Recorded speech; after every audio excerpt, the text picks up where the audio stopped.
Olá, estudantes. Tudo bem com vocês? Eu sou Elisângela Martins, professora de língua portuguesa da Rede Municipal de Ensino de Governador Valadares. Vamos juntos para mais uma aula de língua portuguesa? Na aula de hoje, você irá conhecer mais um pouco sobre o quê? Verbos. Vamos lá?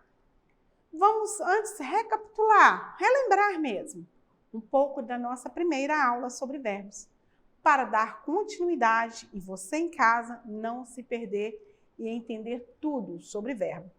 Então vamos lá, vem comigo. Vale lembrar o que são verbos? Os verbos fazem parte de uma classe de palavras da língua portuguesa, cuja função é expressar ação, estado ou fenômeno da natureza. Vamos conhecer agora um verbo que expressa ação, por exemplo. Por exemplo aqui, olha aqui. Ele pulou o muro. Não é isso? Daí é o quê? Pulou o muro, temos aí o verbo pular, que expressa uma ação, certo? Vamos agora relembrar o verbo que indica estado. Vamos ao exemplo? Ele está infeliz. Qual é o verbo da frase mesmo, gente? O verbo é estar, que demonstra o quê? O estado em que a pessoa se encontra, que é infeliz. Vamos à terceira e última função do verbo, que é fenômeno da natureza. Vamos a esse exemplo? Relampejou durante a noite. Temos, neste caso, um fenômeno da natureza. Você conheceu também as flexões de verbos e números. Vamos recordar? Vamos mudar os slides aqui e conhecer? Flexão em número e pessoa. Os verbos sofrem flexão em número, podendo ser conjugados no singular ou no plural. No singular, indicam apenas um sujeito verbal. No plural, indicam vários, 2 ou 3 sujeitos verbais. Os verbos sofrem inflexões em pessoas, havendo 3 pessoas verbais. A primeira pessoa verbal indica quem fala, eu e nós. A segunda pessoa verbal indica com quem se fala, tu e vós. A terceira pessoa verbal indica de quem se fala, ele ou ela, eles ou elas. Chegou a hora de conhecer mais uma flexão do verbo, que são o quê? Os modos. E no final desta aula, eu quero que você seja capaz de identificar o que é e quais são os modos verbais da língua portuguesa. Então, vamos às variações dos modos verbais. Você sabe quantas e quais são eles? Quais são? Vejamos o conceito. Vem comigo. Vamos ao modo verbal. O modo verbal está ligado com quem fala ou escreve, exprimindo a posição deste falante. Tudo bem aí, entendeu? O posicionamento, inclusive, deste falante em relação a quem ele está falando, com quem ele está falando. Os modos verbais explicitam as intenções e as atitudes ao fato que é expresso pelo verbo. Não entendeu nada? Não entendeu nada, não é mesmo? Já vai ficar claro para você. Calma, que não é nenhum bicho de 7 cabeças. E é bem mais fácil do que você pode imaginar. Só ficar ligadinho. Nós temos 3 modos verbais: indicativo, imperativo e subjuntivo. Vamos entender cada um desses modos agora, separadamente. Vai ficar fácil, igual tomar um sorvete nesse calor de nossa cidade, linda cidade, Governador Valadares. Vamos então? Vou começar pelo modo indicativo, que expressa certeza. Todas as vezes que eu utilizo um verbo para indicar uma certeza, uma ação real, ou que eu estou falando que do verbo no modo indicativo. O modo indicativo é usado para transmitir um acontecimento certo e real, através dos tempos verbais do modo indicativo, que é possível expressar uma ação de forma precisa e segura. O modo indicativo, gente, é um dos modos verbais, juntamente com os modos subjuntivo e imperativo. E eles indicam a posição do emissor ou agente face à ação verbal. Um lembrete para você. Um lembrete do modo indicativo. O falante indica o quê? Certeza, objetividade em relação ao fato em que anuncia. Vamos ver esse exemplo. Olha esse exemplo. Comprei uma blusa nova. O que eu estou falando? Estou dando certeza. Eu comprei uma blusa nova. Eu afirmei, dei a certeza. Então, como é uma certeza, o modo é indicativo. Toda vez que estiver afirmando, dando certeza, estamos falando do verbo indicativo. O modo indicativo apresenta-se nos 6 tempos verbais. E quais são eles, professora? O modo indicativo apresenta-se nos 6 tempos verbais, que são o que mesmo, gente?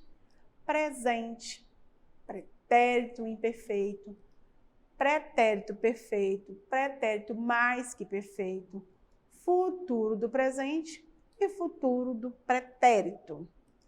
Vamos agora conhecer cada um deles. Começar pelo presente do indicativo. O presente do indicativo indica principalmente uma ação que ocorre no exato momento em que se narra a ação. Indica também uma ação habitual, uma característica do sujeito, um estado permanente de uma situação ou a verdade científica dos fatos. Veja esse exemplo. Vamos lá, vamos neste exemplo aqui? Todos os dias, olha isso aqui, eu como banana com aveia no café da manhã. Viu? Vamos ao pretérito imperfeito do indicativo. É aquele que se refere a uma ação anterior ao momento da fala e que no tempo passado a que pertence não foi finalizada, podendo ter sido, por exemplo, interrompida por outro acontecimento. Veja este exemplo. Olha esse exemplo aqui. Eu fazia patinação artística quando era criança, ou seja, eu não faço mais, foi interrompida. Um verbo conjugado no pretérito perfeito do indicativo indica que a ação verbal aconteceu num determinado momento do passado, tendo seu início e o seu fim no passado. Veja este exemplo aqui. Olha isso aqui. Olha, eles esperaram por você durante 2 horas. Não esperaram mais, esperaram, não chegaram, então aconteceu no passado e ficou no passado. Já, pretérito mais que perfeito é um tempo verbal que faz referência às ações passadas e usadas para fazer referência a uma ação que aconteceu em um passado distante, como ocorre em livros de contos de fadas, tipos de obras onde o pretérito mais que perfeito aparece frequentemente. Além disso, ele é usado para expressar um fato passado que ocorreu anteriormente a outra ação também passada.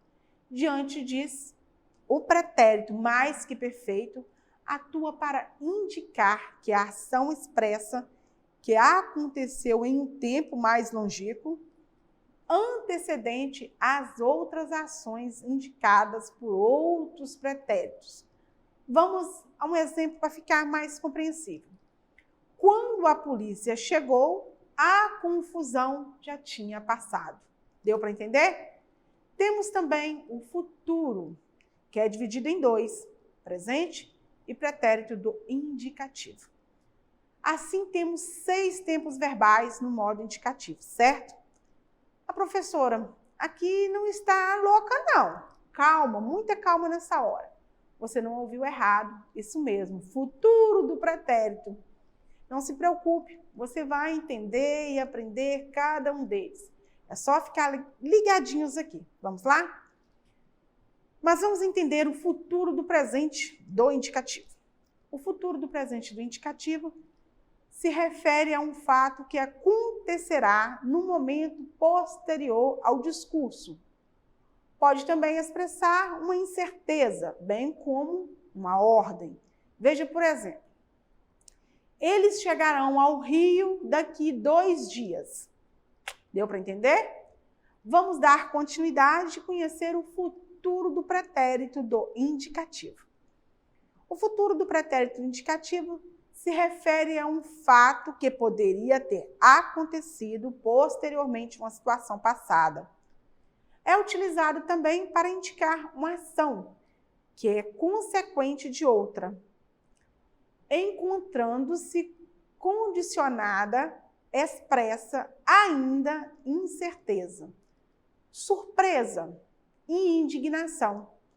Confere um caráter mais polido e a pedidos e afirmações.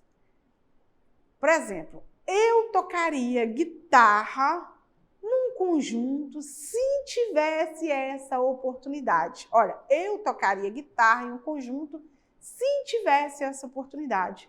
Um passado que o quê? Não aconteceu. Deu para entender? Vamos agora ao modo subjuntivo. É totalmente o inverso do indicativo. É usado para transmitir um acontecimento irreal, hipotético ou desejado, ou seja, de possível realização, mas ainda incerto. Através dos tempos verbais, do modo subjuntivo, expressam de ações imprecisas que ainda não foram realizadas e que dependem de outras para acontecer. Vou dar um exemplo do verbo usar, por exemplo. Quando eu falo que ele use, se nós usássemos, quando eles usarem, estou falando de algo que pode acontecer, mas que não aconteceu e que é incerto. Vamos aos tempos verbais simples do modo subjuntivo. O modo subjuntivo apresenta 3 tempos verbais simples, que são presente do subjuntivo, pretérito imperfeito do subjuntivo e futuro do subjuntivo. Vamos conhecer cada um deles? Presente do subjuntivo. O modo subjuntivo, como eu disse, indica uma ação presente ou futura. É usado para indicar desejos, hipóteses, suposições. É conjugado habitualmente com a partícula que. Vejamos esse exemplo aqui, olha. Presta atenção nesse exemplo aqui, do meu lado. Que eu estude muito. Olha que legal, né? Que eu estude muito. Pretérito imperfeito ou do subjuntivo. Pretérito imperfeito do subjuntivo. Indica uma ação presente, passada ou futura. É usada para expressar desejos, possibilidade e acontecimentos que estão condicionados por outro. E conjugado habitualmente com a partícula se. Veja esse exemplo. Seria mais fácil se eu estudasse mais. Deu para entender? Se. Futuro do subjuntivo. Expressa eventualidade e possibilidade, indicando uma ação que ainda não aconteceu no futuro, mas que poderá vir a acontecer. É conjugado habitualmente com a partícula quando. Veja este exemplo. Vamos lá? Quando eu estudar muito, vou te mostrar. Quando eu estudar muito, vou te mostrar um outro exemplo. Quando você quiser, iremos visitar minha avó. Quem não gosta de visitar a vovó, não é mesmo? Nesse caso, está expressando uma possibilidade do que poderá acontecer. Então, eu estou falando do futuro do subjuntivo. Sintetizando que vocês acabaram de ver os 3 tempos verbais simples do modo subjuntivo. Presente do subjuntivo, que eu estude muito, pretérito do imperfeito do subjuntivo. Se eu estudasse muito, e futuro do subjuntivo, quando eu estudar muito. Agora vamos ao modo imperativo? Vamos lá?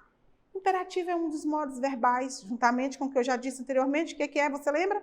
Indicativo e o modo subjuntivo, que vocês já aprenderam aqui. E agora, né, vai aprender o modo imperativo.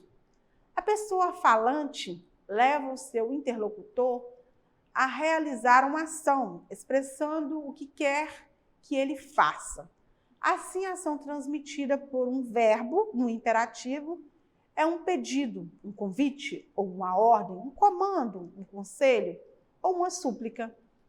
O imperativo se divide em imperativo afirmativo e imperativo negativo, sendo conjugados de formas diferentes. Vamos ver? Em ambos não existe a flexão na primeira pessoa do singular eu.